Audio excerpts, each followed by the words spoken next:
Azamgarh EVM machine से चुनाव न कराकर बैलेट पेपर से चुनाव कराए जाने आदि मांगों को लेकर भारत मुक्ति मोर्चा एवं राष्ट्रीय पिछड़ा वर्ग मोर्चा के तत्वाधान में पूरे भारत के सभी जिलों में भारत बंद का आह्वान करते हुए आजमगढ़ जिले के कलेक्ट्रेट स्थित रिक्शा स्टैंड पर पार्टी के कार्यकर्ताओं ने जुलूस निकाला, जो कलेक्ट्रेट होते हुए पंचदेव मंदिर होते हुए सिविल लाइन होते हुए वापस कलेक्ट्रेट स्थित रिक्शा स्टैंड पर संपन्न हुआ। इस अवसर पर बहुजन मुक्ति पार्टी के प्रदेश अध्यक्ष लाल बहादुर त्यागी ने कहा कि ईवीएम मशीन आज की अनुस्मृति है, जिसके रहते सच्चे लोकतंत्र की कल्पना नहीं कर सकते, इसलिए ईवीएम हटाकर बैलेट पेपर से चुनाव करवाया जाए। निर्मल यादव ने कहा कि केंद्र सरकार ओबीसी की जाति आधारित जनगणना न करके आज तक सभी सरकारी विशेषकर भाजपा सरकार ओबीसी के साथ उनके हक अधिकार के साथ धोखा दे रही है।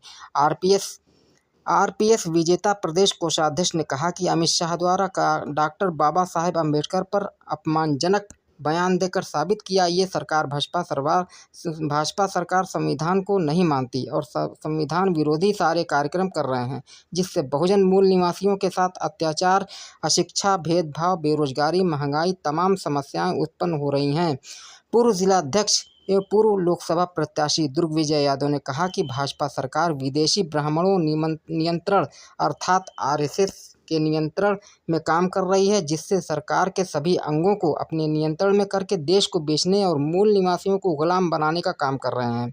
ब्राह्मणों ने बोधगया में समाबोधि बिहार पे कब्जा कर रखे हैं, जिसके ब्राह्मणों से मुक्त कराया जाए। दूसरी बात नई यह भी है कि प्राइमरी विद्यालय को उत्तर प्रदेश मर्ज करके प्राथमिक विद्यालय बंद करके निजी हाथों में बेचना चाहती है। इस अवसर पर गोविंद कुमार, प्रिया, लीला, डॉक्टर त्रिभुवन बौद्ध, सरोज कुमार, डॉक्टर आदित्य, हरिश्चंद्र मौर्य, जितेंद्र कुमार, विनोद, सूर्यप्रकाश, जगदीश भुआल, प्रजापति, अरविंद, मनोज आदि लोग उपस्थित थे। आजमगढ़ से पंकज कुमार पाठक की खास रिपोर्ट। मैं लाल बहादुर त्यागी, प्रदेश अध्यक्ष बहुजन मुक्ति पार्टी उत्तर प्रदेश। आज जो भारत बंद का आह्वान माननीय बावन मेश्राम साहब, माननीय चौधरी विकास पटेल साहब के दिशा निर्देश के अनुसार आज हम लोग 563 जिले में 32 राज्यों में भारत बंद का जो कि आज हम लोगों ने ईवीएम से लेकर के जात आधारित जनगणना का विरोध कर रहे हैं। ईवीएम जब तक रहेगी तब तक बहुजन समाज, हमारा 85 समाज तब तक शासक नहीं बन सकता है। ये ईवीएम के द्वारा जो भाजपा सरकार बार बार आ रही है, उसके पहले कांग्रेस आ रही थी, ये ईवीएम की देन है। पूरे विश्व में ईवीएम से चुनाव नहीं हो रहा, लेकिन भारत ऐसा देश है, ये शासक वर्ग यहाँ हावी है। यहाँ सीधे सीधे कहूँ कि लोकतंत्र नहीं ब्राह्मण तंत्र है, और ईवीएम के द्वारा चुनाव आयोग मनमानी तरीके से चुनाव करा रहा है।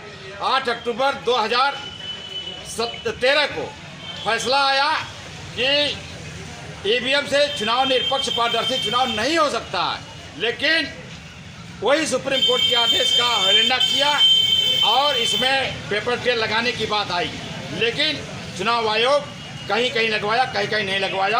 हमारी मांग है कि अगर ईवीएम चलती है तो पेपर टेल की जो निकलती है पर्ची, उसकी गिनती कराया जाए। ईवीएम मशीन से जो होता है बटन द्वारा, उसका नहीं हो। हम तो चाह रहे हैं कि बैलेट पेपर से चुनाव हो, ईवीएम बंद कराई जाए। और पूरे भारत में जो कि मैं प्रधानमंत्री को क्या कहूँ, विकास के नाम पे जो ढिढोरा पीटने वाला आडंबर है मोदी, वो ओबीसी बिरादरी का रहने के बाद भी ओबीसी जात से बिलोंग करता है, लेकिन ओबीसी जात आधारित जनगणना को लेकर के सुप्रीम कोर्ट में बयान हल्फी बना के दिया कि ओबीसी की जनगणना नहीं हो पाएगी। अरे भाई, मैं पूछता हूँ कि ओबीसी की जनगणना जब होगी तभी तो विकास होगा, जब ये मालूम होगा कि कौन बिरादरी किस जात की है, कौन बिरादरी किस जात की है। उसके आधार पे माननीय कांसीराम साहब कहा करते थे कि जिसकी जितनी संख्या भारी उसकी उतनी भागीदारी होनी चाहिए, लेकिन ये विकास करके देश का सत्यानाश कर रहा है, जात आधारित जनगणना नहीं करा रहा है। क्या चाहते हैं हम चाहते हैं कि ईवीएम हटा करके बैलेट पेपर लाया जा, जात आधारित जनगणना कराया जा, जिसकी जितनी संख्या है उसके अनुसार उसको आरक्षण देने का काम किया जाए। बौद्ध विहार जो गया में है, वहाँ बौद्ध विहार पे ब्राह्मणों का कब्जा हो गया है, उस ब्राह्मणों को हटा करके वहाँ सिर्फ भंते लोग जो हैं बौद्ध विहार पर हैं। एक उदाहरण है, वहाँ राम मंदिर है, कृष्ण मंदिर है, राधा मंदिर है, वहाँ एक भी मूल निवासी समाज का नहीं, वहाँ सिर्फ ब्राह्मण है। लेकिन बौद्ध विहार जो हमारी विरासत है, बौद्ध की विरासत है, वहाँ ब्राह्मण क्यों है, उसकी भी मांग करते हैं कि वहाँ से ब्राह्मणों का कब्जा हटाया जाए।